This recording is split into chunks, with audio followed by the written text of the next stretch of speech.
दोस्तों, दिनाक्षी short hand में आपका स्वागत है। अगर आप चैनल पर नए हैं तो चैनल को सब्सक्राइब करें और बेल आइकन जरूर दबाएं। इस डिक्टेशन की एडवांस आउटलाइंस और वाक्यांश आप हमारे पेड बैच से प्राप्त कर सकते हैं। हमारे पेड बैच में आपको प्रतिदिन सभी डिक्टेशंस की एडवांस आउटलाइंस और वाक्यांश दिए जाते हैं और कुछ ऐसी डिक्टेशंस जो केवल पेड मेंबर्स को ही प्राप्त होती हैं।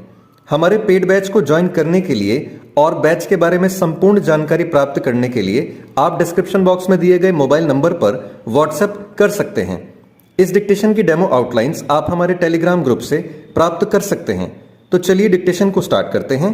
डिक्टेशन 5 सेकंड बाद स्टार्ट होगी। Ready, start. यह अच्छा हुआ कि सुप्रीम कोर्ट ने विभिन्न राज्य सरकारों की और की जाने वाली लोक लुभावन घोषणाओं का संज्ञान लिया और मध्य प्रदेश, राजस्थान सरकार के साथ केंद्र सरकार, चुनाव आयोग एवं रिजर्व बैंक को भी नोटिस जारी किया। मध्य प्रदेश और राजस्थान सरकार को नोटिस जारी करने का कारण यह है कि चुनाव करीब आते देखकर इन राज्यों की सरकारें लोक लुभावन घोषणाएं करने में लगी हुई हैं। कुछ ऐसा ही काम विधानसभा चुनाव वाले अन्य राज्यों में भी हो रहा है। इसे लेकर दायर जनहित याचिका में यह सही कहा गया है कि राज्य सरकारें अपने अंतिम वर्ष में लोक लुभावन घोषणाओं की झड़ी लगा देती है और ऐसा करते समय यह भी ध्यान नहीं रखती कि उनकी आर्थिक स्थिति उनके वादों को पूरा करने की अनुमति देती है या नहीं। चुनाव जीतने के लिए लोक लुभावन घोषणाएं केवल सत्तारूढ़ दल ही नहीं करते, विपक्षी दल भी ऐसा ही करते हैं। वे यह बताने से इनकार करते हैं कि घोषणा पत्रों के जरिए जनता को लुभाने के लिए जो वादे किए जा रहे हैं उन्हें पूरा कैसे किया जाएगा।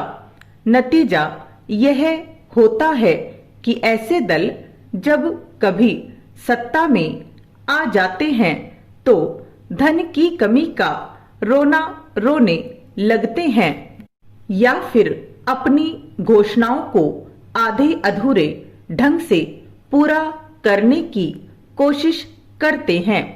इसका उदाहरण है कर्नाटक, जहां कांग्रेस लोक लुभावन वादों के चलते सत्ता में तो आ गई, लेकिन अब उसे विकास कार्यों को आगे बढ़ाने में कठिनाई हो रही है।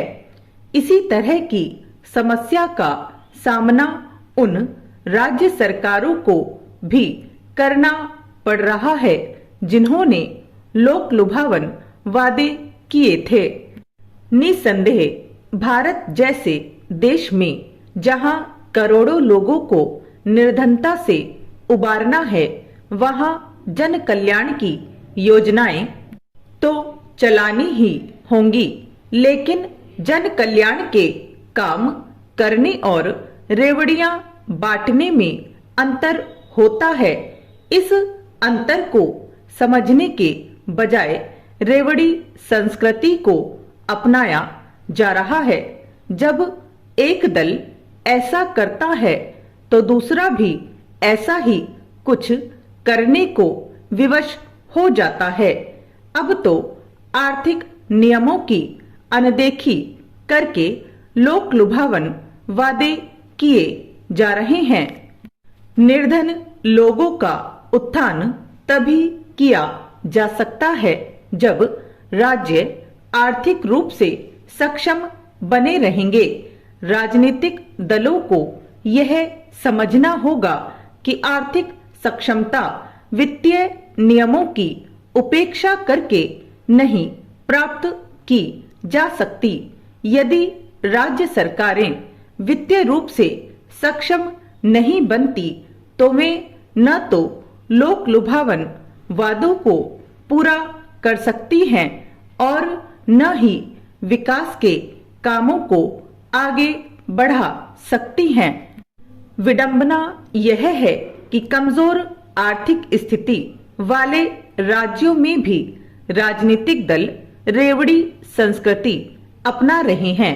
यह संस्कृति राज्यों और अंततः देश की अर्थव्यवस्था पर बुरा असर ही डालेगी। सुप्रीम कोर्ट को चाहिए कि वह ऐसी कोई व्यवस्था बनाए जिससे राजनीतिक दल अर्थव्यवस्था का बेड़ा गर्क करने वाले वादे करने से बचे।